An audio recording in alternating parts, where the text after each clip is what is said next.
Dale gas. Dalega. Okay, go ahead, Mr. Powers. Okay, at this time, I want to call this meeting of the Facilities and Safety Committee meeting to order.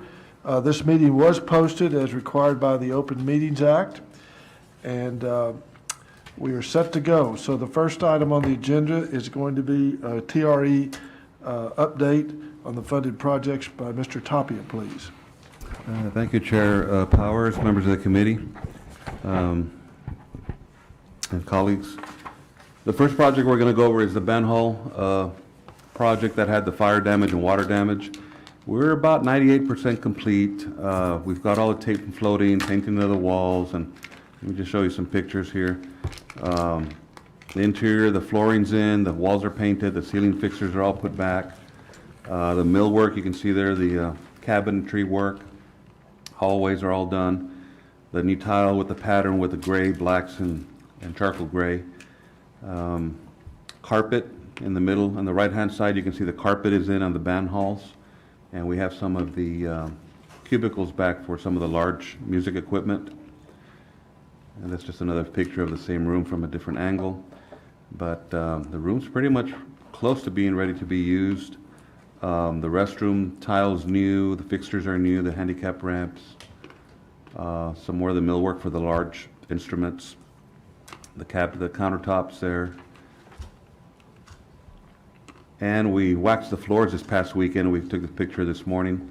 The tiles are all waxed, so the floors are not protected, so we can start moving stuff in.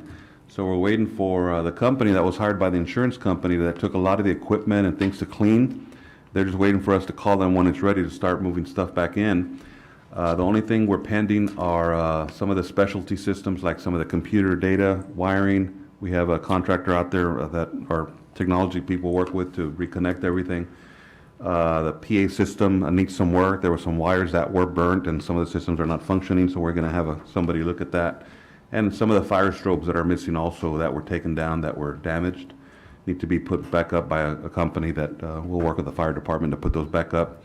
We get those things working, and then we should be able to start getting kids back in. I just don't know all the equipment they've gotten back, what they need, do they have sufficient equipment, and that's something that we'll work with the insurance company when we can get all that stuff back. Yes. Any questions on this project? Looks nice. Okay, the next project is the TRE Treasure Hills. We got some phases here. Phase building C is the old wing that we're expanding the library and adding some classrooms and a special ed room and nurse's station. That one's about 98% complete, and that's where the principal is with his staff, and they're taking up two classrooms as their temporary offices until the new administration building is complete, which is phase 2. Building A is the administration, and D is the small addition to the mini gym. And this project, where the building A is about 60% complete, the big delay here is the canopies, the metal covers that we're waiting for, and we can get an update here. We have our project architect present, which I think they're supposed to get them here by the end of the month. And again, just some of the canopies there at the entry. They're starting to prepare the front, clearing it out so they can start working some of the flat work. And on the front side that faces Haines Street, where the temporary office is there in that, where the cones are, that's where the temporary entrance to that wing is, that's where the offices is. From there all the way to the edge of the building, there's another canopy that's going to be installed by Bowman, I believe it's Bowman. They're drilling, you can see some of the cutouts there, the columns for that canopy, and they've already, looks like they already poured the concrete, and then there's a metal base, so they'll weld the columns to it. Actually, they don't, Oscar. They're screwed on? Yeah, they've already augured the holes, and there's a little white section that you can see in the middle of that pour. Right. And that's the piece of styrofoam that actually serves as a. So that'll be the insert for the columns. They'll take it out and they'll insert the columns. Okay, thank you. So they're doing all these this week, and then next week they'll start setting in the poles. So the week that that's the week the teachers are back. So by the time school starts, we'll just have the poles up by themselves, but nothing up on top, so there's nothing to fall or fly off. We'll have it sealed off with some caution tape. So when those panels come in, they'll probably work after hours or weekends to put that little roof on.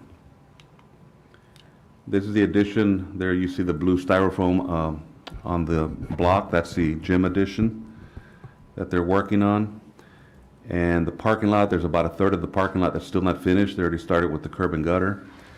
The interior, to match the new wing, the two-story wing, and the addition here on Building C, where the 4th and 5th graders are, we went and put new tile, a new floor tile, and it's already waxed, painted all the walls new so that the remaining school that's still there looks like the new section. So it looks like the whole thing's going to be a new school. There's the library. We already got the receptionist desk in and some of the fixtures up on top, the carpeting, the painting. It's not the library anymore. Oh, it's the Innovation Center. Yeah. We got a new name. It's called IC. Went from library to ILC to IC, Now it's called the IC. Innovation Center, because they have maker spaces, which is that space over there on the right where the orange is. That's where the maker space is going to be. You can see its own light fixtures over there that'll illuminate the area they're working on.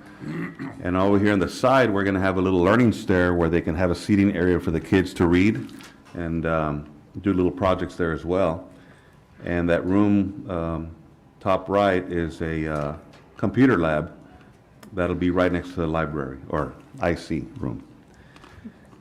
The GT rooms and the special ed room, that's what these spaces are. They're almost finished out. So we should be ready. We're targeting the first day of school that these will be set up for teachers to move in and have instruction the first day of school. Like I said, our project architect is here, but the contractor is also working with the city to secure the conditional certificate of occupancy for this building only. And then we'll work on a second phase for Building A, and then the final one will be all the exterior work, that large canopy, and the mini gym in the back. So far, we're on schedule. Are there any questions for either me or our architect? Mr. Alex is here. It looks spectacular. It looks great. I met with Oscar yesterday, and I think, Oscar, did you tell me that basically when we're through with this whole project, that we basically have 78% of a brand-new school? I would say more than 2/3 of it is brand new. that The only something? thing that remained was a kitchen dining and the 4th, 5th grade wing. So that's basically... Everything else is new. It's a brand-new campus, so... New parking lots, new playing fields. And at some point in time during design and/or construction, we decided to move into the library, into beyond the library, to the 5th grade wing that connects to that kitchen, and do all the interior work that Oscar was speaking of, including the ceilings. If you remember, it was a really textured, suspended ceiling tile that we pulled out of there. It had accumulated a lot of dirt and grime, and so, the comparison between the old and the new was such a contrast that it just made sense to go in and clean up these hallways and classrooms along the way that were in the 5th grade wing. So we basically, after we're done here, we've touched the entire campus over a 10-year period. Yeah. Julio, do you know what our enrollment looks like at that campus coming up this? Yeah, we're going to be probably over 800 students. That's our highest enrollment campus, elementary campus. 870. Yeah, so it'll be about 850, 860. And our capacity's 900? It's about 900, Oscar. It's about 850, but we do have the 2 double-wide portables outside, which provide 4 extra classrooms. That's great. And if I could say, the principal and the staff have been outstanding to work with. Speak in the microphone, I'm sorry. The principal, I'm not sure which one of these works. The principal and the staff have been outstanding to work with and been agreeable as best as they could be, considering, and sometimes it just looks like a bomb exploded out there. And so it's amazing that, we've been able to move people around and people have just kind of dug in and just worked with us. So that's been fantastic. We're gonna have fits and starts. The metal panels really was a killer for us because they didn't come in due to the COVID transportation issues. Really big transportation issues, getting some material. So that's been another big challenge, is just dealing with all the delays and deliverables during COVID. So appreciate it. And the perforated panels for the mini gym should be in next week, but they'll be doing installation after school hours and weekends, so that we don't interrupt the kids. And we'll also be presenting a change order that we just got pricing on for the mini gym's going to get brand new floor tile for the whole facility, because when they were doing the addition, a lot of just grime and dirt and water would come in, and even some rainwater, so part of it's damaged. And if we just do a patch, it's just not going to look right, so we're going to redo the whole. We have enough funds for retiling the whole gym floor and incorporating some of the colors of the school with the black and the orange. We're going to have a lot of money left over in the betterment allowance when we're finished. Oh, yes. I like to hear that. Yeah. Mr. Well, we know where we can use it. Right, Julio? That's right. In our bank. Mr. Chairman. Yes, sir.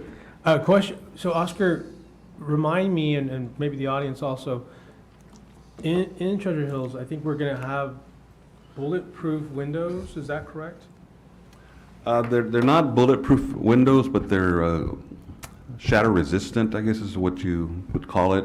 Okay. And is It'll this go gonna through, be but something- you'll just see a little hole, the whole glass won't shatter. And is this something that's gonna be standard throughout? Yes, and all of our other, and I'll go over, there's 3 schools here with the entry vestibules. That'll be the prototype for the remaining schools.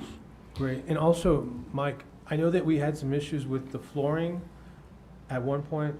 How did that turn out? I don't remember seeing an update on that. So we got it resolved. We had to chip away at some of the existing flooring. We did have some differential movement in the time in which that last classroom wing was built and today, and so we've been able to work through that. We did pull some money out of contingency to deal with it, but and it was a challenge, but we worked through it. And so there'll be a seamless transition, at least from the floor standpoint, as you move from one portion of the administration wing to the other. That was the previous job, though, right? That was on the. That's right. That was a previous job. We had the experts come down from San Antonio and all that stuff, right? I Remember they did the floors and did, or was that? Oh, that was the stained concrete Oh, floor and the with stained- the Oh, two-story that was- wing, yeah. I was confused, I'm sorry. Yeah. Okay. Thank you. Of Looks course. great, Mike, thanks. Thank That you. looks really fantastic. Are you seeing material prices come down at all?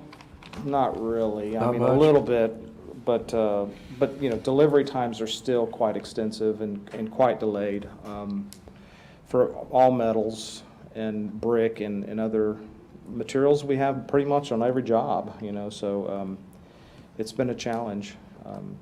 And even when we think they're going to come in on time, they don't. So that's been a big challenge. Okay. Thank you, thanks for Okay. coming today. Okay, Oscar. Yeah, the next project is the one we're talking about, the school entry vestibules for Dishman, Rodriguez, and Wilson. These are the ones that have that bullet-resistant type glass, and our project architect is David Monreal, who's also here. He can help us answer some questions. But again, the pictures tell 1,000 words. The Dishman shows the door hardware has been installed, the door frames with the glass installed. You can see there from the photos over at Rodriguez, the same thing. They've already got all the hardware, the door closures, put up the exit signs, the countertops, and the metal walls that we had to make up for an office for a receptionist there. So that one's going good. And then at Wilson, again, it's all similar design. You walk in, you have to be cleared through the receptionist through that glass window. And although you made it through the first set of door, there's another set of door in front of you that you cannot pass through unless you're bussed through and cleared to be able to go. So there's 2 major entries you have to be cleared through before you can enter the school. So this is going to be, we did this under the COPS grant. It was $300,000, averaged about $100,000 each. So by going through the exercise of these 3 designs of these schools, it set the prototype or the template moving forward when we go through the other schools, which we'll be doing some this coming year. Any questions on this project? Now we move on to the big one, Early College High School. And again, we have our project architect, David Monreal, here, and our contractor, Ramon, is our job superintendent, to answer questions as well. But we're about 93% overall. They're working on the finish work.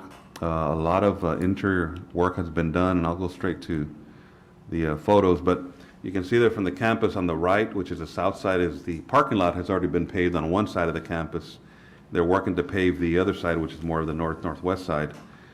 And the building's done, you can see the roof's done and all the exterior bricks. So now they're focusing a lot more on the interior. There's still a few panels. This was taken last Thursday, so a few of the metal panels that are pending there at the entry.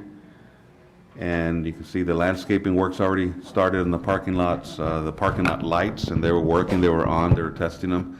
Some of the fencing work, decorative fencing work. And the brickwork, you can see some of the details there with the lids over the windows for shade. Where's your SEC shirt? And this is the parking lot that's been paved on the south side with the landscaping, and you can see the light fixtures are working. And one of the screen wall that is in front of the chiller yard there on the bottom left. The interior started with the roof, the ceiling panels up on top that we've talked about. That's going to continue all the way back, and it'll curve down into the wall. They haven't done the wall section yet, but down to the wall, which is centered and matches with the learning stair. And just a different angle of it, you can see all the graphics on the wall and the acoustic panels. And the area behind, what's that? The area, that's the top, bottom right is the kitchen. And you can see some of the terrazzo floor has been polished. Thought I had a close-up picture of that, but I don't. But the terrazzo floor is very nice and shiny. And that's the area behind the learning stair.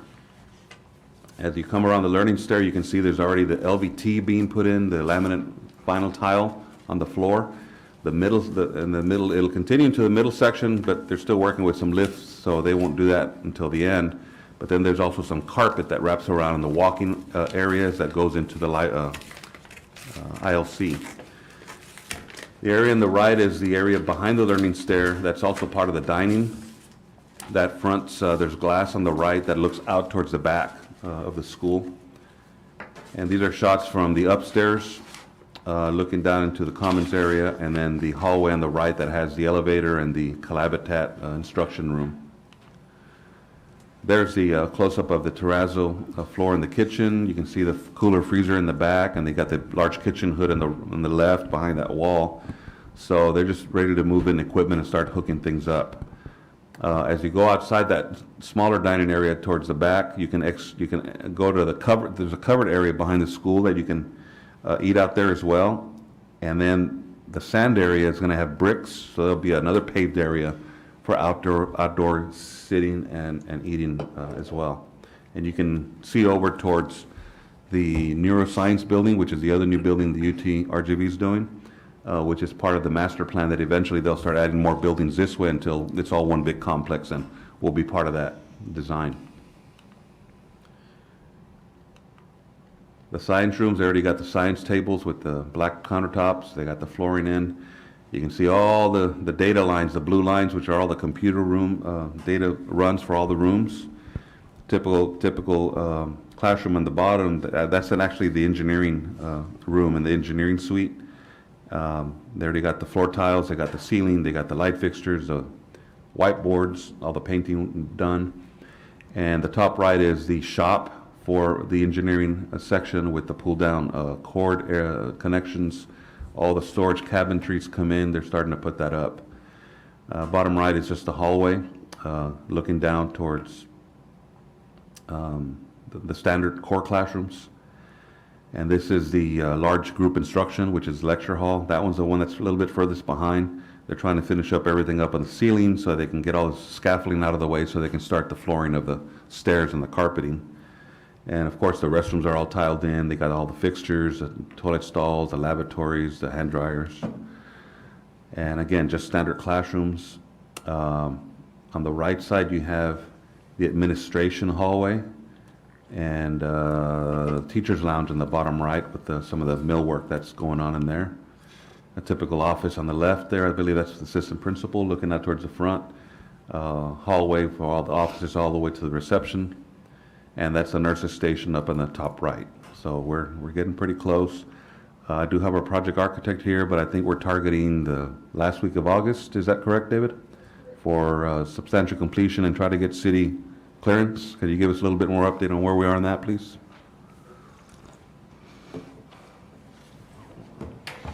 Good afternoon.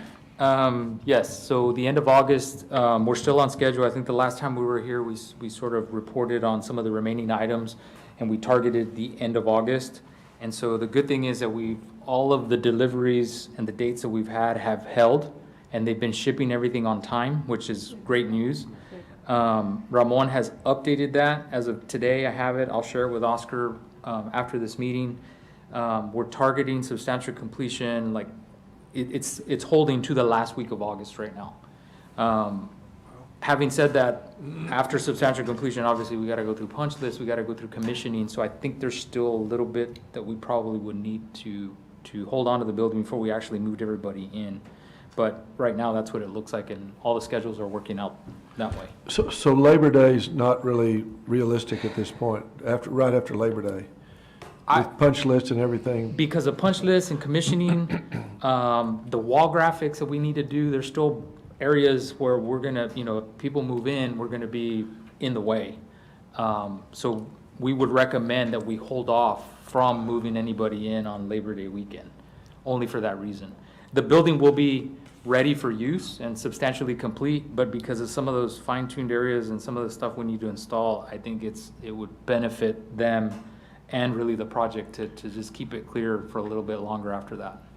The last month when y'all were here, you weren't here, were you? Yes. You were, okay. Remember you were going to meet with the city? As far as inspections, that's what, one of the critical items was the fire alarm panel. Did they come through? Yes, so it's arrived, and so we're doing that work now, and that's driving us to the end of August. And like you said, once we get completed, then they get the city inspection, then we got to get his inspection and fix whatever. But they're showing up on time Yes. and doing. Yeah, right now the items that were being delayed because of COVID or transportation, they're coming as we've been told. Okay, but I just want to make sure that the city's working with us on this Oh, to yes. meet our deadlines. Yes, sir. Okay. Yeah. All right. Can I add something, Board? Yes, sir, please. With regard to commissioning for the HVAC system and the lighting system in this building is going to be fairly complex and comprehensive, and it's done by a third party. So there's going to be a lot of testing on and off, a lot of adjustments to those systems as we go along, as we finish it, right? So I think a little additional time would be In other words, another reason that Labor Day is not practical at this point. Okay. Yeah, maybe a week, no more than 2 weeks past that. But after that, we could move in and they'll work evenings and weekends, work around the kids. Well, I guess in the interim, we can still be moving our furniture in and stuff.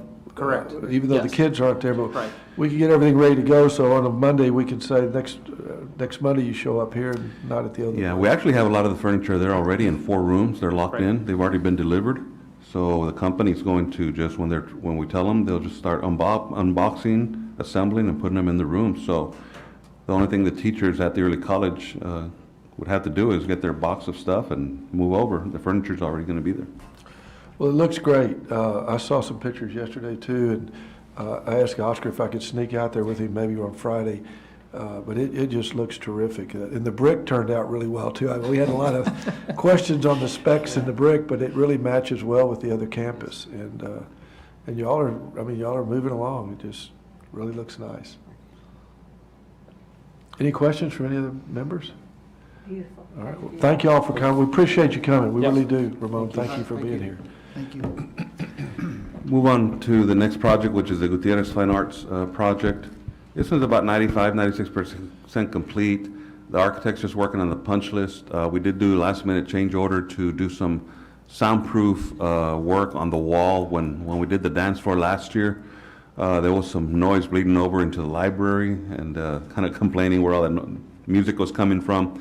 Well, it turned out the music room, that noise was bleeding through some openings, so we got a change order through this contract to go do some sealing up, some additional insulation, some sealant, to prevent. So I think they're almost done with that. That's the last thing I need to check, but everything else is pretty much done. The chiller screen you can see there in the wall's done, and it's perforated so the air goes through to cool down the chiller. There's a framing in the back that holds it all up because of the wind pressures. The outdoor structure's complete. They already put the sink in. They got the furniture. They just need to unwrap the furniture so they can start using it. And there's a water catch basin for recycling natural water they can use for their little greenhouse nursery. That granite composite stuff on the bottom there, you can see the shade panels depending on where the sun hits from, and just a little detail there of the roof, how it's all tied in together with the metal structure and the metal panels. And we're thinking of using this as a prototype for when we go to Rodriguez and was it Travis as the elementary science academies to do something similar to this design, so we can start those elementary schools that'll feed into the Gutierrez Fine Arts and Science Academy program that we have there now.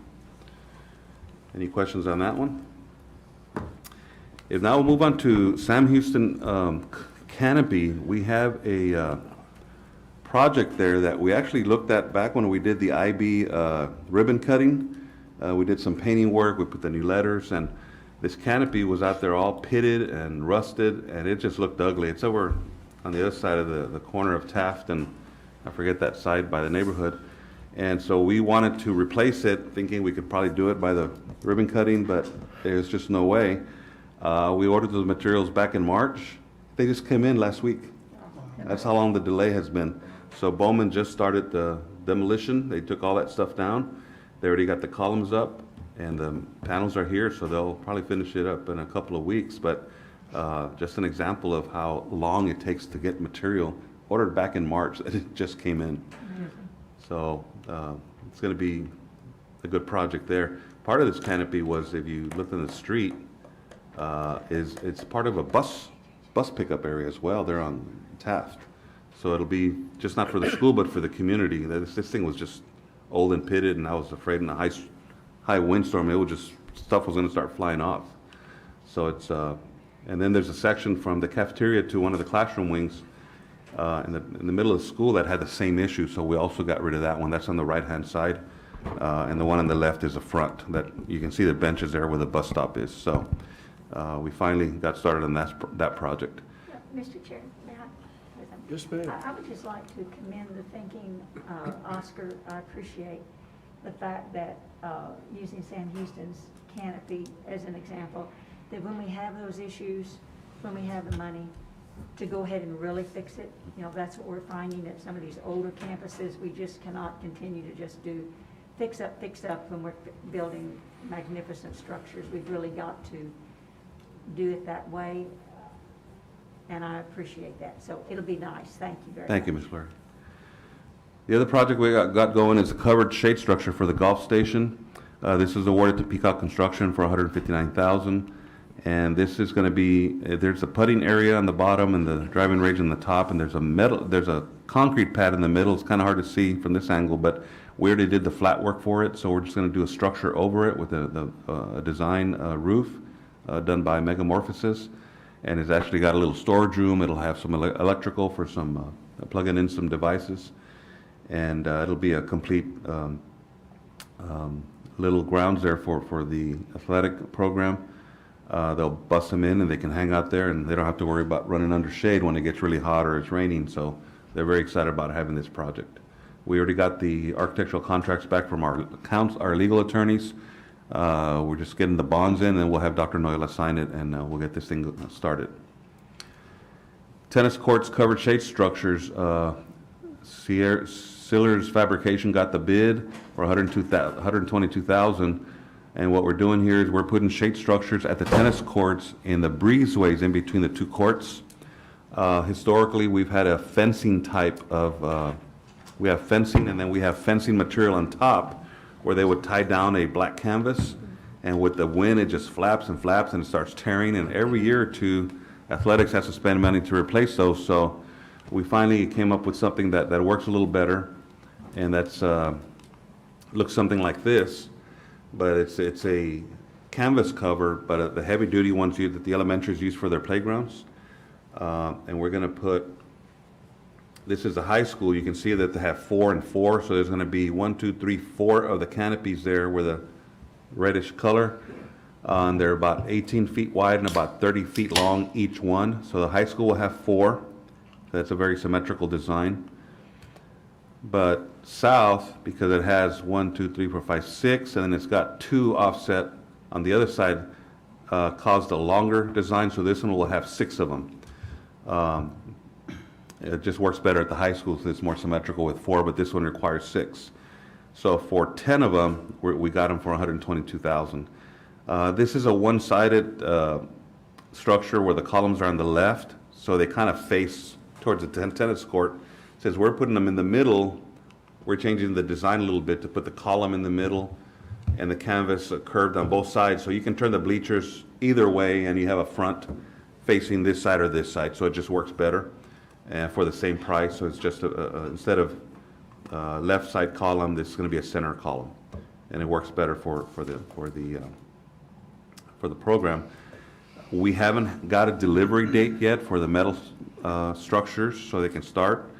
Hopefully this week they'll tell us when, but it's one of those things right now. If you order things, it's just taking a while. But as soon as we find out the delivery dates and for the metal and when they start construction, we've already met with the schools so they can seal off those areas, keep the tennis players off of those areas, so we can complete this project. And finally, change orders.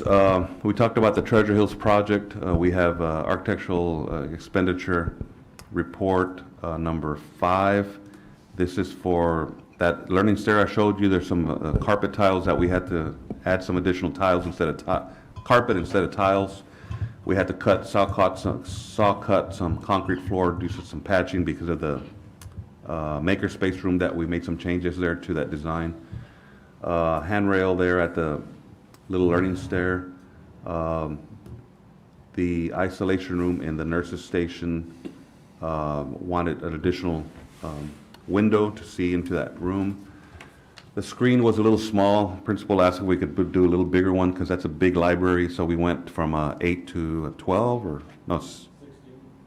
to 16. Just works better there in the library. So all that's about $2,779. Not a lot of money, but it's still something that we approved. And then number 5 is a restroom allowance. We had put $25,000 in there because at the time we didn't know it was going to be a full-fledged special ed room with a restroom or just a sensory room. And so while we were waiting for the decision, we just created an allowance for it, and they decided to do a special ed room out of it. So we used $19,000 of the $25,000 to make those changes. Number 6 was for some security alarm changes because we moved the wall in the library for that makerspace, which caused some firewall patching of connecting the 2 buildings where the pipes run through, and we had to connect from one building to another. Openings that we had to seal up that are more, you can see them more once you're physically there. That the fire department requested that we seal those up. Color scheme, changing some colors in the multi-purpose building on the walls, and bulkhead painting and lettering, just minor changes throughout here and there. So it's about another $16,000. They're not over $25,000, so we're not required to take them to the board for approval, but we are required to inform the board of these changes. So we do that here at this meeting. And the last one, AA number 6, is graphics allowance. We have $50,000. We've only used $1,400 for some signage that we did on the building C, so that the signage for the doors and the rooms match the 2-story wing. So we added those as well. $1,400, $54. Oh, this is the last one for Treasure Hills. It's some pool stations, fire alarm pool stations required by the mechanical system and the fire requirements. The uneven floor changes that Mike Alex talked about a little while ago in Building A. There was some door frame changes we had to make, some concrete leveling, and reinstallation of some door frames that we had to move back and turn around to have enough area to feather out the floor so you don't feel the incline. And some painting of the corridor C walls that we talked about, and an operational partition wall that we have in between the 2 GT rooms. They're going to have a partition wall that's movable. You can open it and close it. And the canopy piers that we talked about in front of the school, this is included in this change order as well. So that's 61,000. So this leaves us with $165,000 in contingency. This one's over 25, so this one you will see on your board agenda next week. And then the landscaping allowance, we had 14,100, we've used up to 14,025. So we had $75 left over there, but overall, we still have 165,000.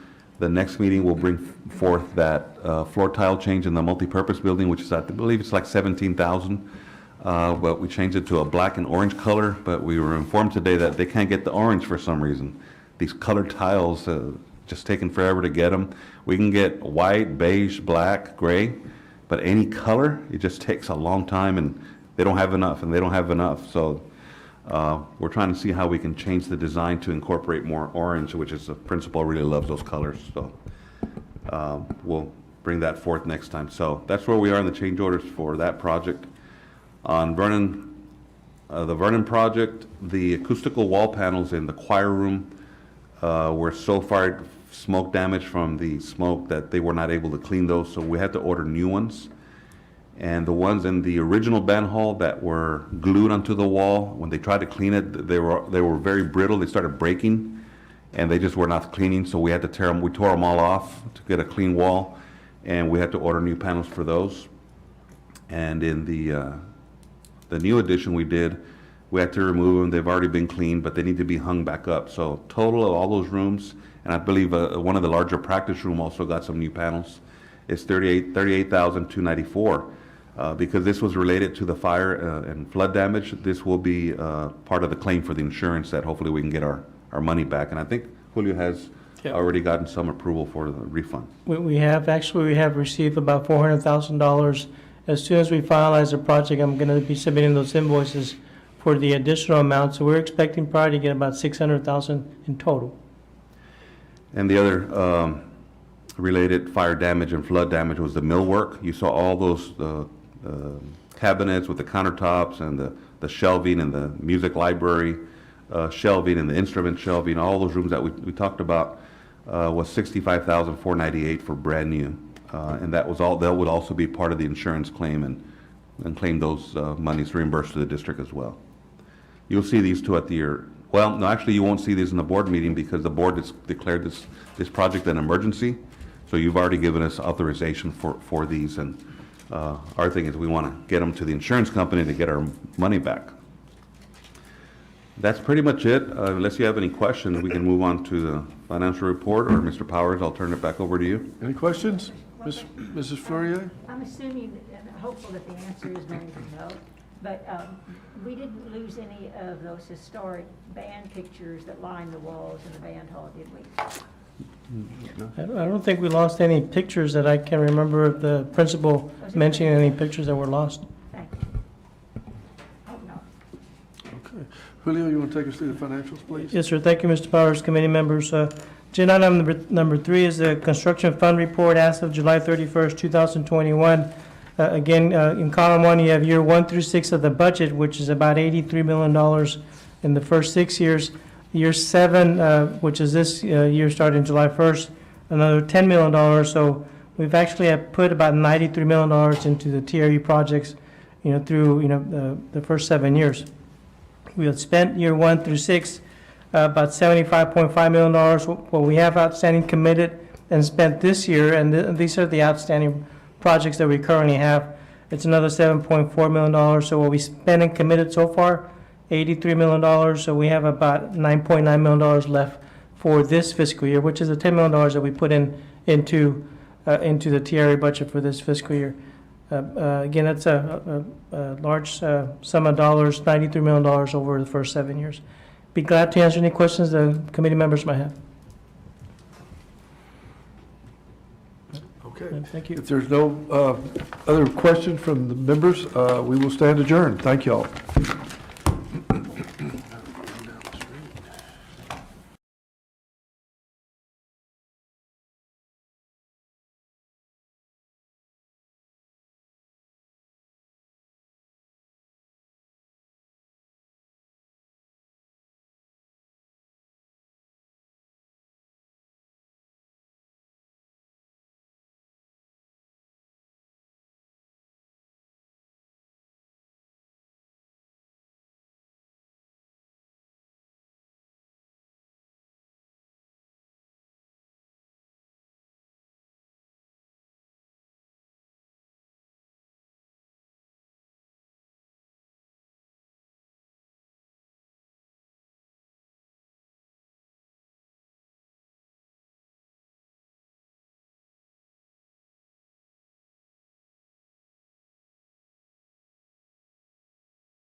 All right, good evening and welcome everyone. The time is 5 o'clock exactly.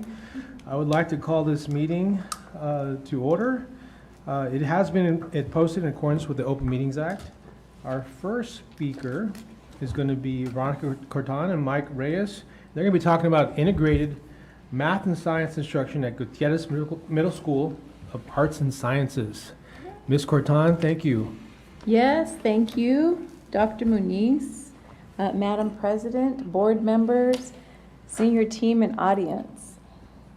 Excited to be able to be here with you this afternoon to talk a little bit about the work that we're doing at Gutierrez Middle School. And so this transformation, anytime we start a specialty school, we always want to make sure that we stay focused on what it is that our overarching goals are. And so you may remember these statements of purpose. And so these 4 statements of purpose are actually the statements that guide the work that we're doing at Gutierrez Middle School. In particular today, the statement that Mr. Reyes and I will be highlighting is this third one right here. Deliver learning experiences that instill confidence in all students to become innovative thinkers in preparation for future opportunities. And so indeed, we have had a great start to our Gutierrez Middle School of Arts and Sciences. If you went to our Summer on Stage performances, you know that the arts are alive and kicking at Gutierrez Middle School. It's neat to see those kids on stage, tiny, tiny kids, and you think, wow, I wonder what they're going to look like as juniors and seniors. So excited about the direction that we're moving in the arts. However, today is really going to be talking a little bit about math and science, the other part of Gutierrez Middle School.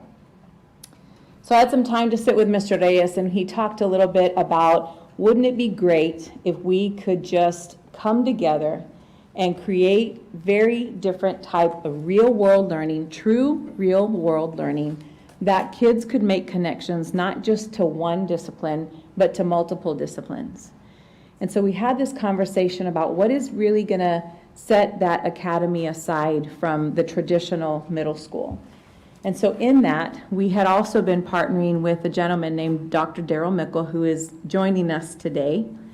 And so we had a conversation, and in that conversation, we ended up at thinking about, wouldn't it be great if we could do like interdisciplinary work, bringing teachers together, starting small to get big, but bringing teachers together to truly learn how to work across the disciplines.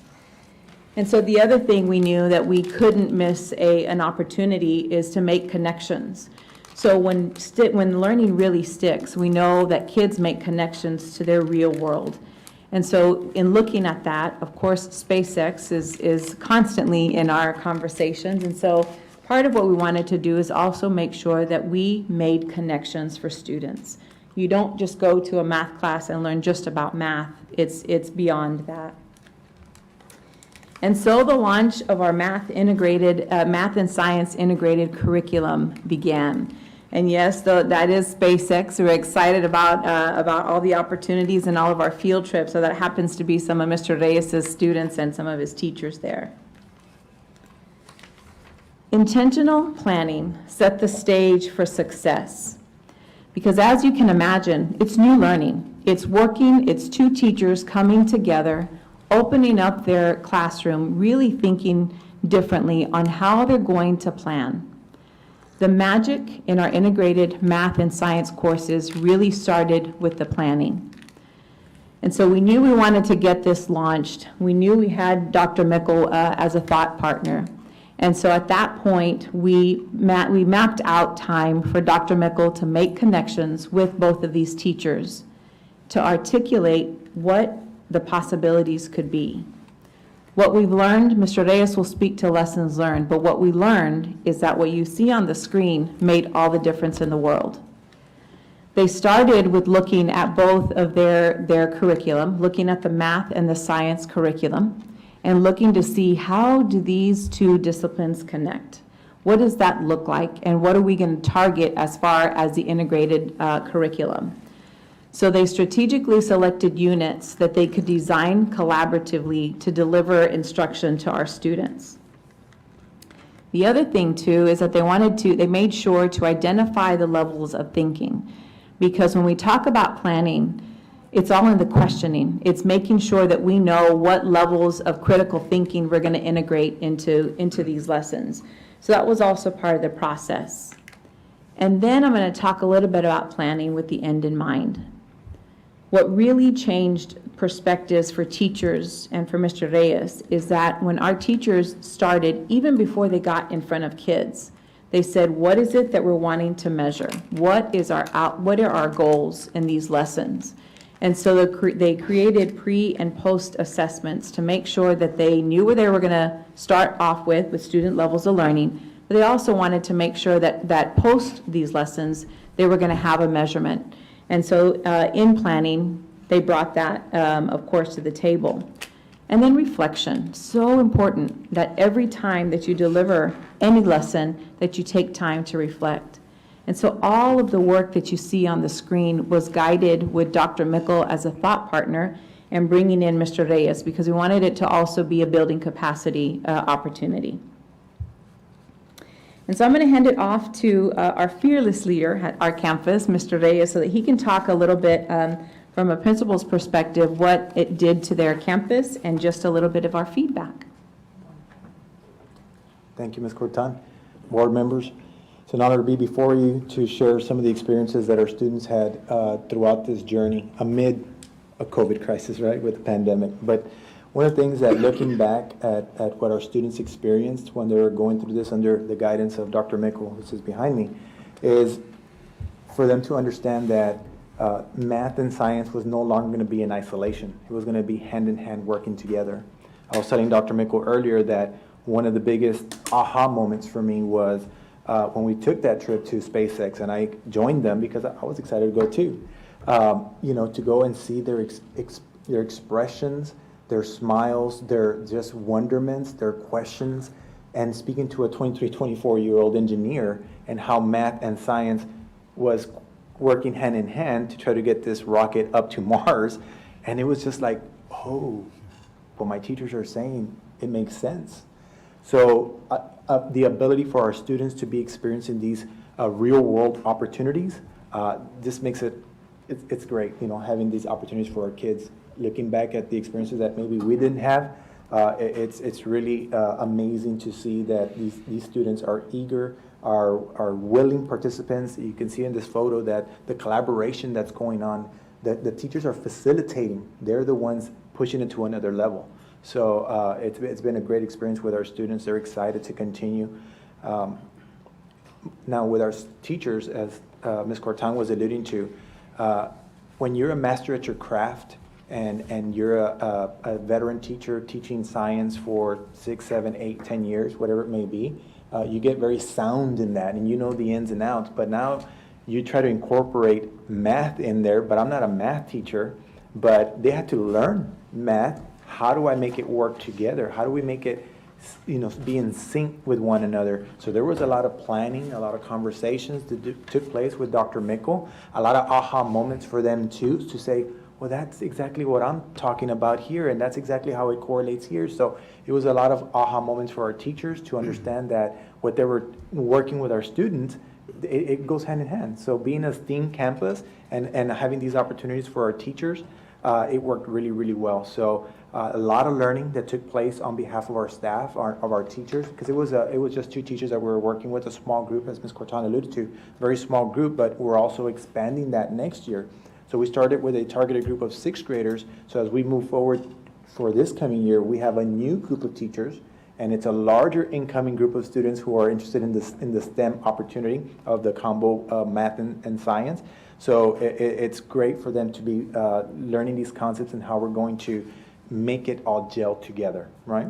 So the next slide here is towards the end of the year, Dr. Mickle was applied for and was accepted to be able to present in a conference in Brazil and share the ideas that our teachers are sharing around the world. So this is something that, they're learning about what Harlingen is doing in this group with this group of students and sharing with everyone else, because we are doing some amazing things with our kiddos. And I think, the outcome, and based on some of the results that we saw, they outperform some of the other kids. So if it's good for these kids, it may be good for all the kids in the future. So we're excited about where the work may lead us to. But again, we are at the very forefront, we're at the very beginning stages of what we're trying to do with this combo class. So a couple things. So there's always lessons learned. There's always things that we could have done better, we could have improved upon. And one in particular, and as Dr. Mako worked with our teachers, is that we didn't embed time, because it's very easy, like I said before, I'm a master teacher in science, but I'm not a master teacher in math, and having the time to really collaborate, that was one of the biggest lessons that we said, hey, we have to give our teachers opportunities to really break down the curriculum and really build it up together. So that's one of the big things that we're doing this year. So we have embedded times that our teachers are going to be working on collaboration and refining the groundwork that was established in 6th grade to make it even better up for this upcoming year. So also the experiences, that we talked about SpaceX, but we want to, I know it was COVID year and a lot of businesses and places we couldn't take our kids, but how does math and science really work at the Ally, at different components, at different factories, Toyota, at a Ford plant, at so there's a lot of opportunities in a pharmacy. How does math and science correlate? So those opportunities, they're never too young. It's never too early. And these middle schoolers they're sponges, and they're absorbing everything and learning at a lot quicker rate. So we're really excited about what the future holds, where we're heading in this coming year. So that's kind of my part, Ms. Cortan. So thank you. He makes it sound so easy, right? There are many lessons learned. And so looking ahead, we certainly, Mr. Reyes talked a little bit about expanding that. He spoke about the power of this type of teaching and learning. And so we're looking to expand that, certainly beyond just the small group that we worked with this year. We're also looking at what it would look like with different subjects and bringing in, and you think about our new accountability system, thinking about how we're going to expand that, not just math and science, but in general. Maybe that's just the way we do teaching and learning in the future at Gutierrez Middle School. The most important next step, though, that I want to highlight is that one at the very bottom, sharing our story and creating a scalable model for our district. We have spoken about the power of having people come to see great things happening in our very own district.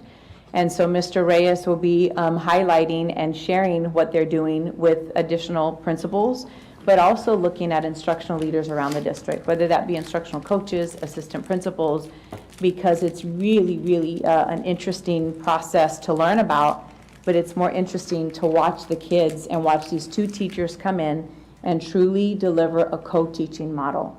They co-plan, they co-teach, they co-think, which is very, very different type of process that we've seen. So as we hit the fall, we're wanting to make sure that we share that story and that we, yes, make it a scalable model at Gutierrez, but also bring people in so that they can learn with us. The other part of our lesson learned is that it's so important to chronicle milestones in the process.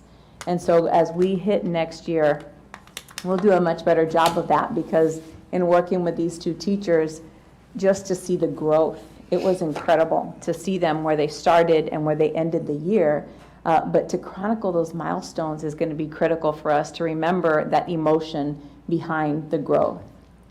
And so with that, I welcome questions and conversation from our board. I'm going to ask that you feel free to ask us questions. Dr. Mickel, we're all here to answer any questions or wonderments you may have. Do we have any questions from the board? I do, Mr. Chair, if I have a question for the excellent presenters and the young doctor, if you don't mind. So my question has to do, so how long have you been with it's called Discovery? My work is with Be a Change. So, and I've really 28 years in the education profession, and a majority of the years were at between the Johns Hopkins University, working nationally with schools and districts, and at the University of Texas at Austin, the College of Education. And so 28 years, I can say that this has probably been one of the most fascinating experiences right here with Gutierrez. And and having Mr. Reyes, who's been so open and receptive, to having Mario and Emery, who were such excellent teachers to, I couldn't have selected probably better individuals who are willing to engage. And this opportunity, if the board of HCISD wants to tell this story, is that there are so many opportunities to be able to tell this as a case study internationally, nationally, because this is a whole different kind of world, a different experience when you look even into the research of lesson study. So can I, that's kind of what I want to pick your brain about. So you've done this many different settings, different places, obviously higher ed and different places with public schools. Can you tell us, because my question has to do more with not necessarily how you do the integrated instruction and the project-based learning and the collaborative learning, that kind of stuff. Mm-hmm. I'm curious to sort of pick your brain on the element of the arts, which is kind of really embedded in Gutierrez and that kind of stuff. How does that add another layer of sort of, you know what I mean? Tell me how that gets embedded, and how is it value add? How do you look at that, and how do you see things? I mean, because you're so excited about this is a great opportunity. Help me understand, or help us understand, what's the magic there in terms of embedding the arts with regards to the project-based learning and learning about the important things that we need the students to learn, and with this math and sciences and all these lessons and everything else? Yeah, I think that the kind of sometimes we get this idea of the arts sometimes that it has to be drama, or it has to be dance, or it has to be theater, or whatever it might be. But if you look at through the fine art standards in Texas, those underlying principles are more about critical thinking and creativity and collaboration and communication. And I think for all of those elements of the arts and of the fine art, what Mario and Emery, in terms of that work, what they've been able to do with those underlying aspects of the art, I think has been phenomenal to do it. Now, it doesn't incorporate specifically in that science and math right now of anything more beyond that.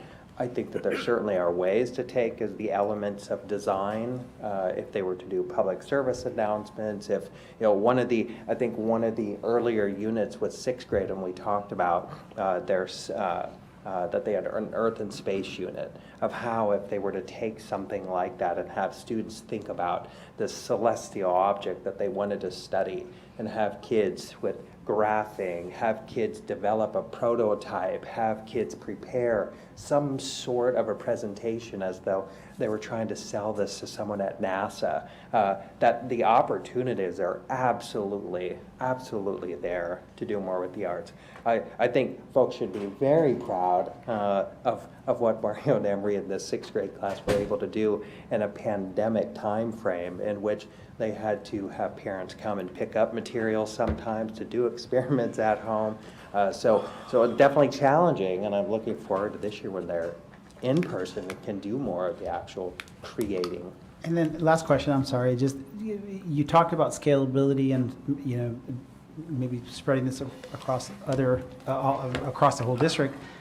Would it be easy or more difficult or different if other middle schools or other schools didn't have such high profile sort of arts situation in that school? How would it be different if to apply this type of thing in other schools that didn't have that high level of arts sort of embedded in the day-to-day work? Does that make sense? Yeah, absolutely. And it could really be replicated in any of the schools if you wanted. So I do work with Galveston ISD right now and some of their district magnet schools. And so when you think of from kindergarten through 8th grade, their whole approach, even at a middle school level, 8th grade, is they're designing cross-disciplinary units.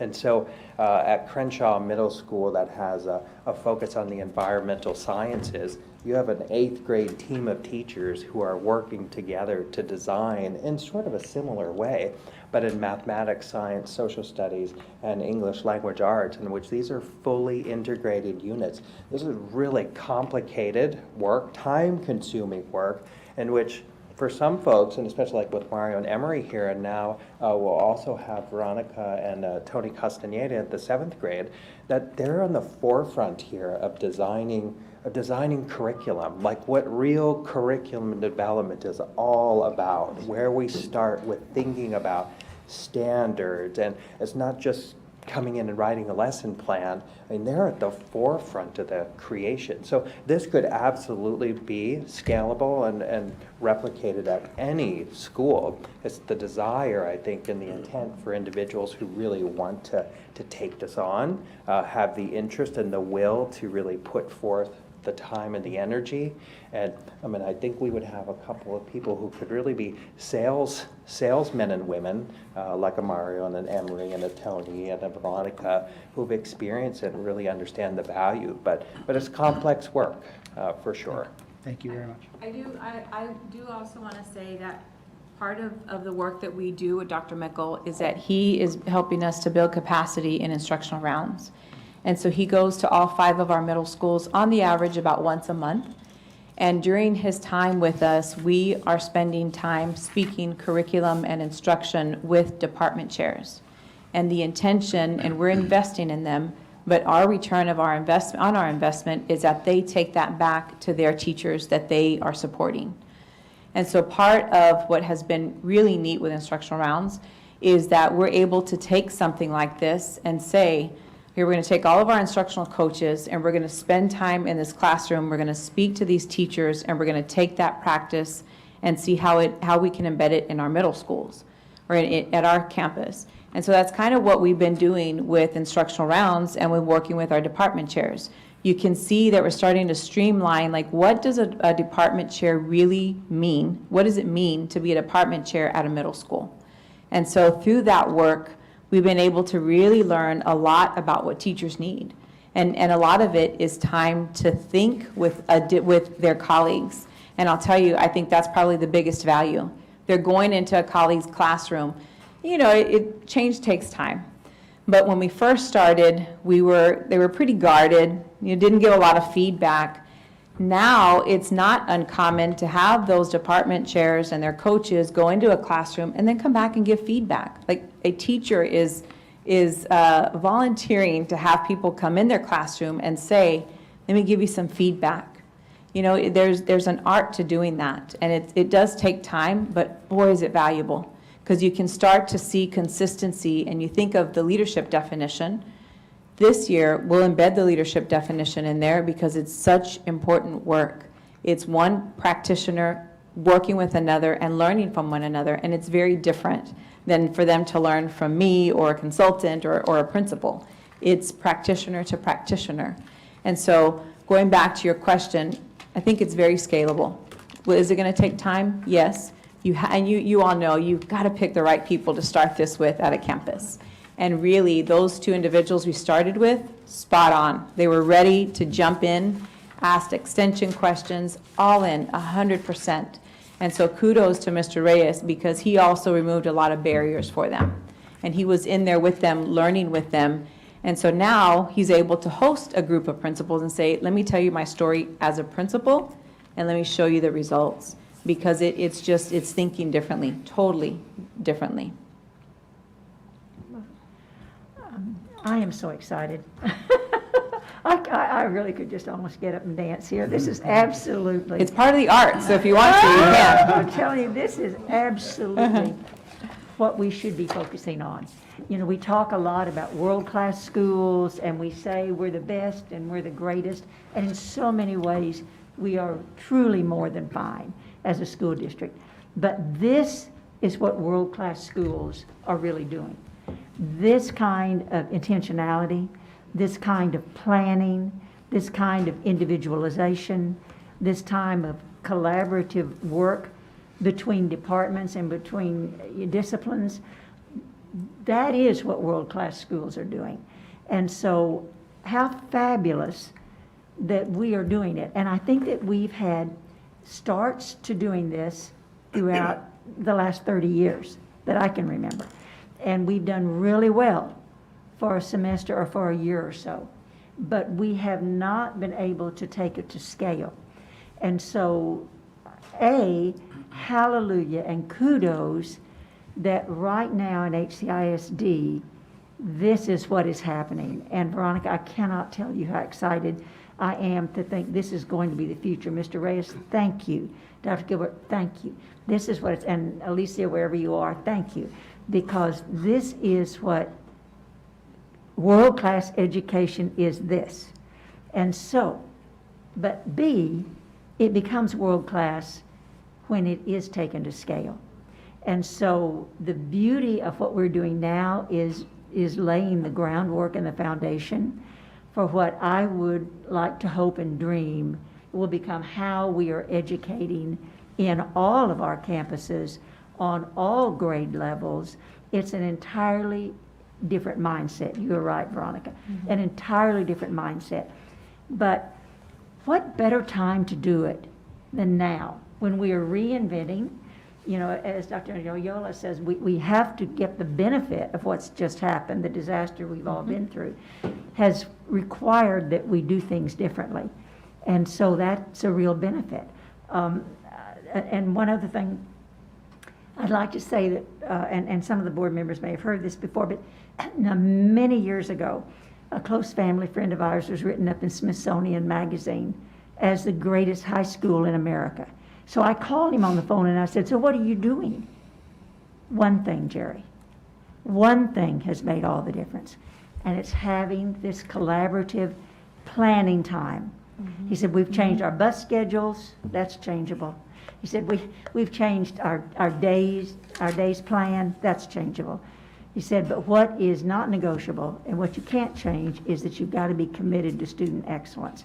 And he said, so we found that for our teachers to work together collaboratively, whether it's through department planning or whatever, we start our day an hour early. We bus children in an hour later. But the focus and the intentionality, it's not what they did, it's that they had focus and intentionality. And what you're doing is that very same thing. And I hope that what we are doing here is truly just laying the foundation, because this is what we should be doing, in my opinion, as a former educator throughout the district. And Nolan is absolutely right. You know, bringing in all the subject areas, somehow flowing, having the arts flow through all of it. Sure. We've got specific samples all over the district of really super things. But what we haven't yet done is taken it to all the campuses, to all the subject areas, and all the grade levels. I wanted to ask a little bit a question, so thank you for letting me say that. Thank you, thank you, thank you. For this, I have stayed on the school board. This is what it's all about. So thank you. But I wanted to ask, because another thing that we know, and we talked about a little bit this morning, one of the things we have to do now, post-COVID, is individualize. We're not going to get the students one by one up unless we finally are individualizing in our classes. So I'm wondering how, within the small group collaborative scenario that I'm envisioning you're describing, how are we as teachers individualizing so that every student is elevated, A, and B, how are we individualizing so that the students who are already successful are becoming even more successful? So how do we see that this is created and maintained truly for all students? So I can speak a little bit to that, and Mr. Reyes, feel free to jump in. But I can tell you that it's about student choice. So the way that we deliver the integrated math and science course, they have choice in products. And very often, we don't modify the end result of what they have to learn, but you give them a little bit of choice as to how they're going to get there. And so you think about, Dr. Mickle spoke a little bit about giving them a challenge and saying, We're going to go to SpaceX. You're going to be an engineer, or you're going to be a salesman of some type of new innovative tool. How are you going to get that done?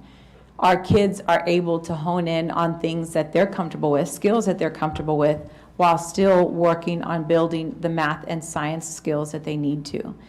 And you know, when you work with students that are gifted or are at the highest level of achievement, they very often want choice because they want to navigate a part of their learning. And so for us, the student choice has made a big impact. I also do want to say that the next presentation, when we speak about MAP growth, I think you'll hear a little bit more about how we're going to have actual tools to help us individualize learning even more as we move into the start of the year. So, and I'm just going to say this last thing. He's a coach by nature, right? He is an ex-coach, and I just had a conversation with him earlier today. You talk about strategy. Like, his strategy is not where is the quarterback going to run, who's going to get it. No, his strategy is how are we going to make sure that we have a comprehensive plan to bring home the gold for academics. That's wonderful. And so in our planning, this is great. We're going to expand this, but we also know that we have things like discovery education. You know, the biggest part of our conversations is, how do I get my teachers? How do I build capacity in my teachers? And once he figures that out, the next part of our conversation is always about how he's going to make time to be in the meetings. Principals, leadership matters, and we know that. In this case, he was in those conversations, removed barriers, and set the stage for success for the teachers.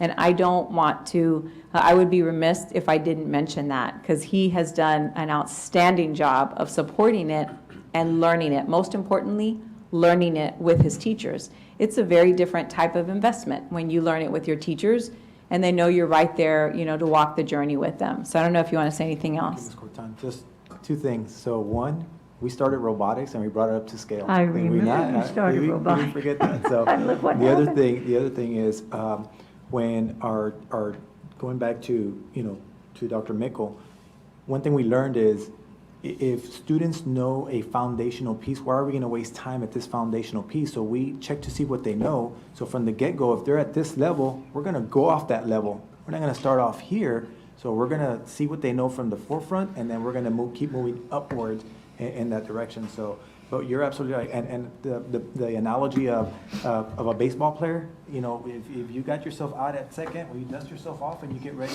to go at it again. Because we're going to make some errors, we're going to learn from our mistakes, and we're going to be better for it the next time around. So we've learned a lot of things this year, and we're going to be so much better this coming year. I'm excited. Thank you, Mark. Thank you. Dr. Reiniger? Just a few things.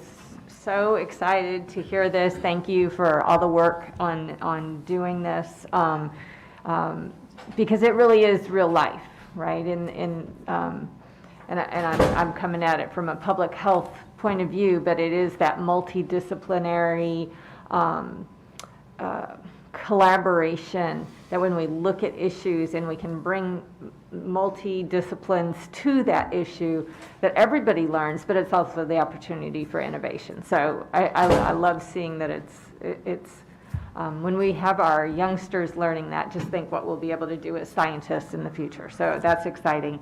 I wanted to congratulate you also on creating the foundation, the platform, the environment where people can be vulnerable and try things out and get feedback, because you're right. Like, you can bring people in and they can watch and nothing really happens and nothing changes. Mm-hmm. They just kind of teach, but there's no synergy there and there's no feedback. So that really is your leadership, making it safe to just go and try and see what happens and improve. So thank you for that.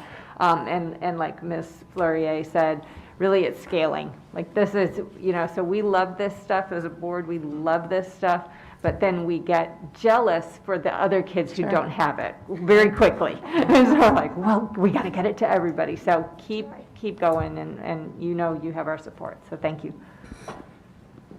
Thank you. Just quick, I'm sorry it's taking so long, but I'm curious, anywhere you've been, have you seen this kind of process or this kind of system work better when there's no sort of transition to middle school? In other words, K through 8 model or pre-K through 8 model? I'm not sure that I understand. Like, doing the same thing from. I mean, in other words, there's no middle schools anymore. It's just one school, pre-K through 8 model, which is becoming more and more popular these days because there's no, you get rid of the transition. Have you worked in a setting like that? No, like to remove the sort of Just grade one school. levels You just and- start when you're 4 years old and you go all the way. You only move schools when you go to high school. Oh, yeah, no, and so in Galveston, in one of these schools, in Crenshaw Elementary and Middle School, they're located on the Bolivar Peninsula. So they're part of Galveston ISD, but you have to take a 15-minute ferry ride to Bolivar Peninsula, and there's the school. So a smaller campus, but they're kindergarten through 8th grade. Few staff members, so staff members are having to teach a lot of different things. But the whole, I think this integrated approach that they're doing, these cross-disciplinary pieces, will be invaluable for the future. And their entire focus, every grade level, is something different. So in kindergarten, it's about botany. You get to 8th grade, it's biology. But you're still tying in those concepts and skills from biology into mathematics, into English language arts and reading, into social studies, trying to create these integrated units. It's phenomenal. And most things, though, like I would say here in this example, even of a Harlander with math and science, the majority of things when you look internationally at things like through the World Association of Lesson Study, so many are just focused in on one discipline. And that just the idea here, when I say, I mean, there could be, stories, case studies written all over this, because it is a pretty new space in a lot of areas. I mean, we're trying to integrate curriculum in 2 places. And I do think one other thing, going back to some of the conversation here too, that I think what allows this to be so successful thus far, that these teachers, it's authentic conversations, it's them feeling empowered to make some of these decisions. It's about them learning from each other throughout this space, being vulnerable, as you had mentioned. And so a lot of these pieces of having the right people to just try this out, it's very different doing that and having to think through than say, here it is, just go off and teach this that I'm giving to you. That's a whole different. I mean, these two have just, and they're living and breathing it, they're creating it, so much more apt to want to go off and want to teach it. And now it's going to get better with your takeaways, your lessons learned. It's going to even get better because they're going to be collaborating even more. Thank you guys very much. This is awesome. I just want to say, guys, excellent presentation. Dr. Mickles, thank you. And my comments, really quick. I don't know if you probably know this, but the fastest way to change a person, change their role. And what are you doing there? You're changing their role. You're creating culture quickly, fast, which is something we talk about culture, right? A lot, culture code, et cetera. And you're creating this new culture very fast. You're also creating another thing, which is collaboration, but it's a winning team, right? Number one reason why people stay in their jobs, it has nothing to do with money, it has nothing to do with salary, it's because they're on a winning team. So you're creating these organic winning teams, right? And so it's amazing. It's fantastic. The fact that you're creating this culture, creating collaboration, you're results oriented. That's something 5 years ago we wouldn't talk about. Now it's outcomes based. We need to be there, right?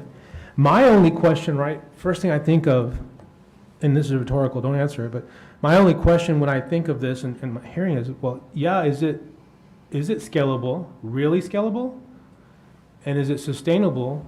Because we have to have the right people in play. He's the coach. Are we going to have coaches, everybody, at his level that can create that environment that's so safe? Can we duplicate that? And if we challenge our teachers and change that culture, are they all going to be able to rise to the occasion? And so I believe the answer is yes. right? Because if you have the right people, you have the right Michaels in there, you have the right coaches, well, yeah, because they're not, it'll automatically weed the people out that don't want to be there and can't collaborate. You know, we have introverts, it's natural, but if they can't work in that environment, then it's not the right fit for them. And so this is exciting. This is really, really exciting because bottom line, this is potentially the best thing for our students, and that's why we're here, for our students. So I love this. Thank you, guys. Thank you very much. Thank you. Second, next topic is going to be map growth in HCISD. Veronica Corton, soon to be Dr. Corton. I'm feeling the pressure. Oh my gosh. And Dalia Garcia. Closer. Do you really need Dalia? Are you really going to make her walk all the way up here? I Oh am, my so she can be on camera. Everybody needs to experience the Dalia Garcia. So Madam President, Committee Chair, Board members, senior team, and audience, Mrs. Garcia and I are going to co-present this evening, and we're going to talk about map growth. And so part of my, the very first part of this is I'm just going to talk a little bit about the purpose and value of map growth. So when we started, we brought these 3 little letters to our board, TIA. We knew that if we were going to have a successful model, we needed to have a tool to measure student outcomes, a reliable and a valid tool. And so when we started all of our design team work, we came across map growth numerous times. And so we inquired about what is this program, what does it bring? And so through all of our research and through looking at other TIA models that were successful, we brought in map growth. So the value of map growth, as we get ready and as Mrs. Garcia comes up here and transitions, here's the real value of map growth, and here's what it'll do. We have spoken about individualized learning, and we talked a little bit about that earlier. We also know that we have talked in depth about this one-to-one, where we don't get student-level learning correct. A, we're going to miss an opportunity to maximize a one-to-one environment. And B, we're not going to have what we need to close the achievement gaps. The true value of map growth that Mrs. Garcia will introduce is that we now have a tool, K through 12, that can let us know where our students are at the beginning, the middle, and the end of the year. And as you think about this year in particular, that's going to be really important. That as they're coming in, every one of our students had a different experience this year. Some of them had a lot of support and did very well and thrived in the virtual environment, and others didn't at all.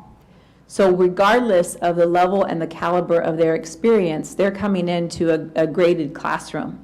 So in a second grade classroom on paper, you may have students that are at different levels.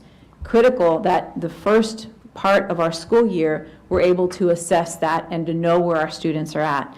And so I'm going to hand it over to Mrs. Garcia so that she can speak a little bit about map growth and frame how we're going to be able to use that this year.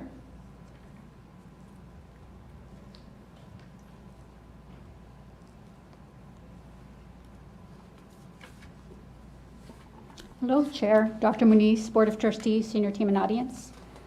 I am excited to welcome NWEA MAP growth to our district. As Ms. Corton mentioned, it is our solution for K through 12 in the areas of math and reading, as well as 2 through 8 science and biology. So as Mr. Reyes was speaking about math and science and cross-curricular, there's a lot of value to this solution tool.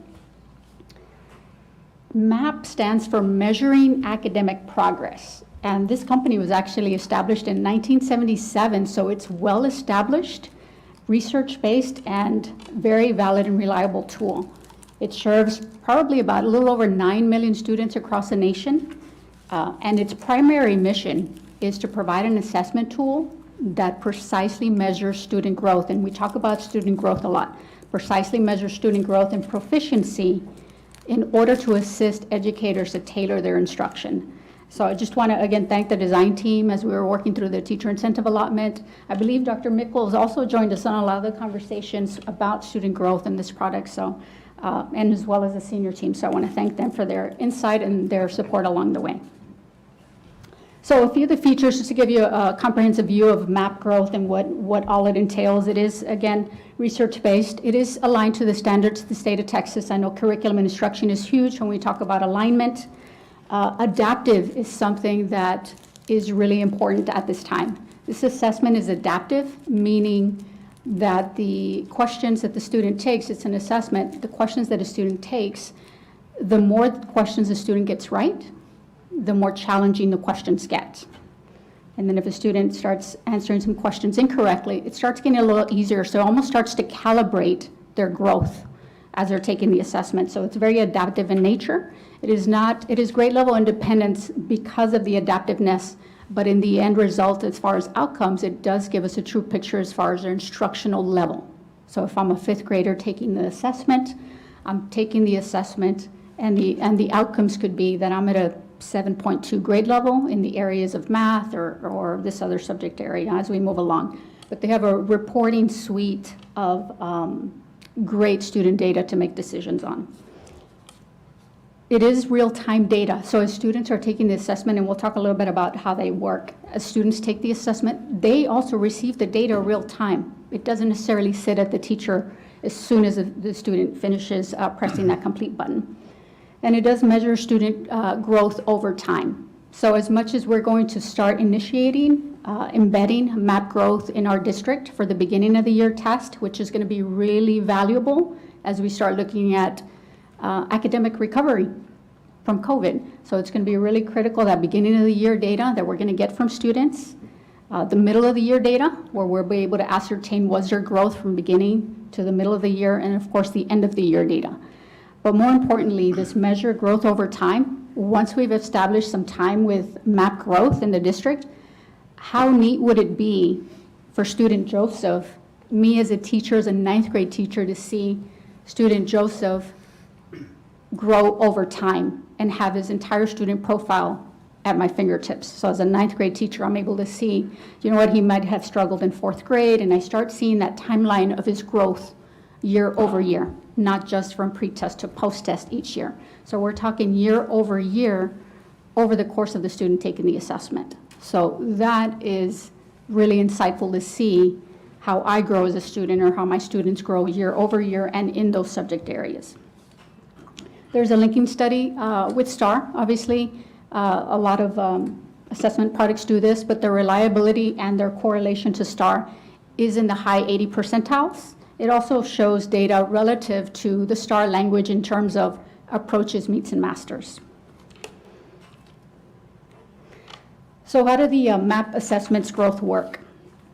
Again, student growth is really critical. We hear that growth quite a bit in terms of individualizing instruction, obviously heavily embedded in our accountability system. But the way MAP growth works, it is an untimed test, and it is about 40 to 53 questions.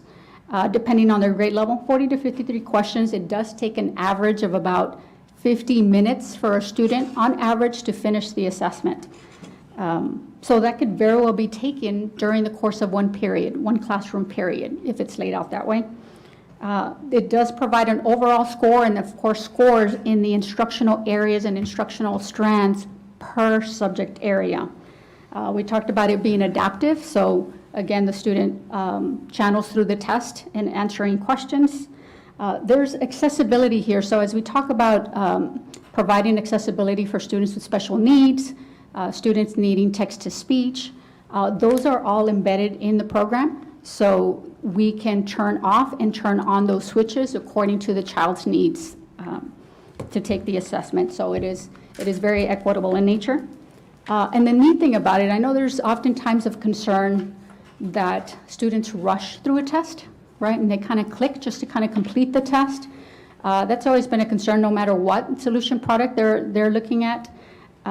This one has a student engagement tool that's pretty neat. So if the system recognizes that a student is clicking too fast or answering questions too promptly, like a rapid guess, it pauses the test for the student immediately. It notifies the teacher on their little dashboard that a student was rapid guessing. And so it allows that engagement piece from the teacher to the student to go talk to the students, say, hey, there's no need to rush. We can go ahead and kind of redirect the child if necessary, and then unpause the test so the student can continue. So I think that was a neat feature for teachers to have and have that real-time engagement and be able to see if they're rushing through the test or if there's any other issue that arises. Once the student completes the test and they hit the submit, immediately, I know there's a lot of kids that say, well, how did I do? How did I perform? There's some data there relative to the student that shows them about their Lexile, and there's a lot of work being done in the district regarding Lexiles and quantile levels. So there's some information relative to Lexiles that students will see, and they get to see their goal. So it allows the opportunity too for on that moment, real time, for that teacher to also engage with the student to see what kind of performance they're doing and kind of encourage them in certain areas. So they have that, the student has that data readily available. So one thing that's important with MAP growth assessment is that it is not a mastery assessment. Because of the adaptive nature, it's really to understand where students are in their instructional level of learning and what they're ready to learn next. So again, this assessment tool will really hone in on the instructional areas that the student does well in, and of course the instructional strands that they may need additional support. With our one-to-one device technology on there, as part of our district, we can certainly leverage the technology to test all our students, and we're talking K through 12 embedded assessment tool of this nature to see growth over time. So we certainly can leverage a lot of the technology we have to test all our students in K through 12 in math, reading, and of course the science area. But more importantly, I think what the data will show once we start with the beginning of the year tests, the data in the reporting suites will really allow the teacher, and again, we talked about individualizing instruction right prior to this, really identify those instructional areas that a student needs support in. So it would show, there's some reporting suite tools that show, you know, Joseph, you're in the 90th percentile in this math particular area. Let me see what enrichment opportunities I can do to continue to challenge you. Or even, you know, they're at the 60th percentile, and so what additional resources can I provide to the student to help support them along the way? There's other reporting tools in there. There's a beautiful tool that shows, and we talk about cross-curricular, that shows the student and their performance in math, reading, and science, and how they did in each instructional area. So you're able to see at a glance that, you know what, my performance in the math is much higher than in the reading area. So as a math teacher, I'm able to see how the student's performing in other subject areas and be able to kind of correlate some of that. Maybe it's vocabulary, maybe it's you know, math computation, and be able to work together during those PLC teams to help support the child. So that is a very neat feature to see the student's performance, not just in their subject area, but across those tested areas. But as they mentioned again, to really honing in on closing those achievement gaps and just providing that instructional level to support the student as far as where they're at. The solution does provide a projection measure, so it does project and predict as far as what level you should be at come middle of the year and come end of the year. So it does provide a projection measure that's going to be really important as we move forward to help support the child and of course our educators. So that in a nutshell essentially is MAP. It is very involved. It's a wonderful suite of tools. And there's plenty of connections to be made, and I'll pass it over back to Ms. Cortan regarding how those connections can be established as we move forward. I won't make her walk. We're going to keep her right here. This last part's going to be short and sweet. So bringing it all home, we realize that when you think about the story that we have to tell in elementary, our success started when we realized we didn't have enough data points. We were not data rich in student outcomes. And so all the work that Mrs. Romero and her team have done, it has created a data-rich environment at the elementary. And so we keep on seeing all these accolades come to our elementary level, and in part, it's due to having the data ready to go, real-time data. They're able to look at the data, and teachers can modify instruction to meet the needs of our students. So if you think about MAP growth, this now operationalizes a tool like that from the kindergarten level all the way up through 12th grade. And so I'm going to speak a little bit about the student resources, lots of resources that our students can access, that they can look for enrichment opportunities and things of that nature. But this year we heard a lot from our parents and they said, we really want to help you, we just don't know how to help.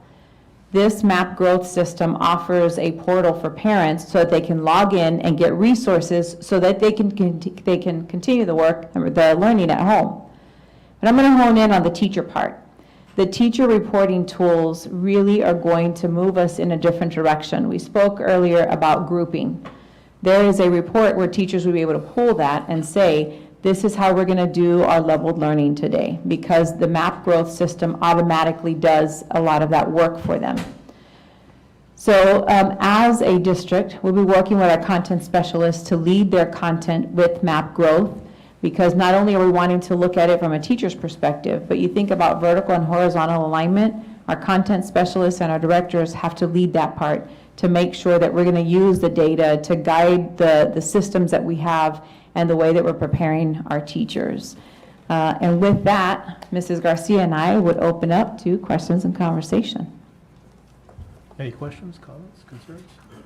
Just a quick question. Do we have, are we trying to come up with better and better ways to assess comprehension without the student's knowledge that they're being tested? In other words, are there, the work they do can alert, there's different, through different, toolkits or different technology. Can't we do that to where it shows that whether comprehension is there or not and give feedback? So. Sure, so I'll talk a little bit about that, and Mrs. Romero has done a lot of work at the elementary level. But I'll tell you, as we are getting ready for leveled learning, number one, and number two, to implement instructional technology the right way, when we have been working with our teachers, the instructional technology has tools embedded in there, certain apps that we can use that the teachers get quick feedback. Even while the students are working on their assessments, they can monitor it from their end and make their way to that group or make their way to that student and say, tell me a little bit about your response here. And so in that way, yes. It's all about real time. And if we're really going to use the technology the right way, we can extract a lot of real time data that will help us in the classroom and not have to necessarily wait till the next day or to the next unit, but come to that student and say, show me a little bit about what you're working on here, and be able to work with them at that time. Does that answer your question? Yeah, I mean, it just should be, you would think, part of the collaborative process to where, the kids are getting measured without really realizing that, without the sort of the ugliness of a test, you know what I'm saying? Without that pejorative type of, demoralizing process, you know what I mean? Just sort of it's fun work and that kind of stuff, and hey, they're getting feedback all the time.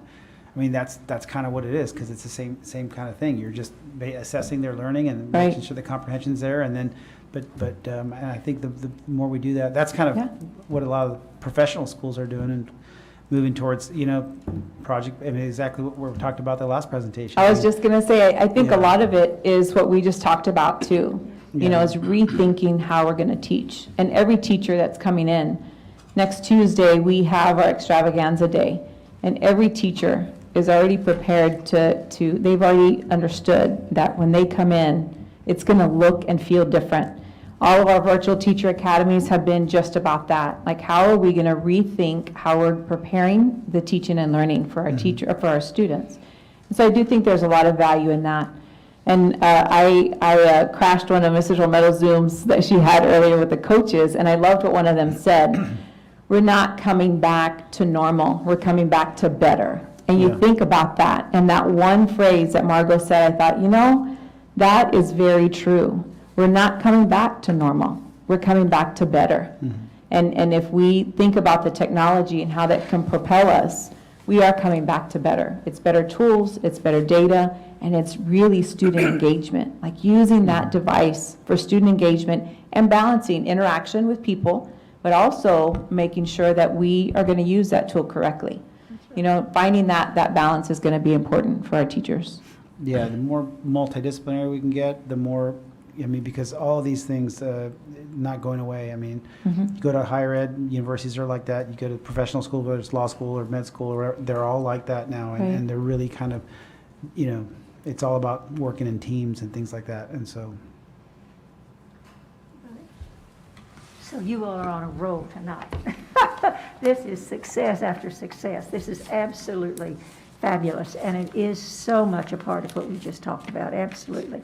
And, you know, who would have thought, coming back from COVID, who would have thought that we would, before school even started, be talking about what we're talking about tonight, be talking about the level of change that we're talking about right now.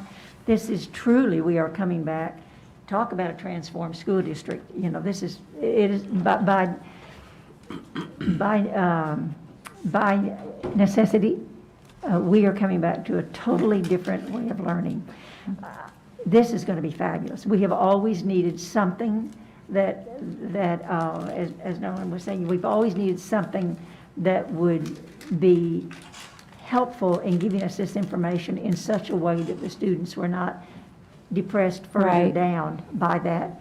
I think this to do what you were talking about earlier, we absolutely must have this. To individualize, we absolutely must have this or something like it. And so I think that the challenge is going to be, and perhaps some other time later you can tell us how you managed to achieve your challenge, is going to be to really get it fully understood by and integrated into the teachers' daily lives. That's what it will have to be. And I just think it's going to be fabulous. If we can do that, it's going to take us to places we have never been before in this school district. Or most school districts, right, Dr. Gilbert? Most school districts. So, you know, home run after home run, fabulous. But how we're going to do it will be very interesting. So we wanted, go ahead. But I would just say this is our only path towards achieving equity, so long as this tool is used into understanding why certain students are having deficits, right? And so if we understand the why, then we can kind of rectify. I mean, that's the only way, this is the only path towards equity, is measuring it, but across the board, all students, and then focusing on those gaps and why are we having those gaps, and understanding the why, you know. So. And we strategically placed this here because I'm hopeful that on August 15th, we'll be able to say, ta-da, we're a TIA district. But this is the tool that we're going to measure, student outcomes for TIA. And so that middle of the year report, our principals can coach their teachers and say, this is where your students are at, and this is what it looks like midway through the year. Here's where we are with student growth in your classroom. So looking forward to saying, yes, we are a TIA district, hopefully. And it's a great way to get teacher buy-in, too, at least that, I mean, Veronica, that's a wonderful point. That's a wonderful point. Because the teachers are really interested in thinking about TIA, and to think if this is one of the tools that's going to get them to achieve success in TIA, I mean, your timing is perfect. Your timing is perfect. All right. Thank you, Ms. Corton, Ms. Garcia. Last topic is topics for future meetings. Dr. Niola was wanting to be with us on this call, but she couldn't be. Future topics include HCISD Ambassador Program, also the future of Keys Academy, some changes we're going to be having in the future, and also the CTE Emergency Response Program. So that'll be in the future. Looking forward to those comments. Thank you, everybody, for this meeting tonight. It's been fantastic. And at this point in time, it's what, 6:03, and this meeting is adjourned. Thank you for being here. Bravo.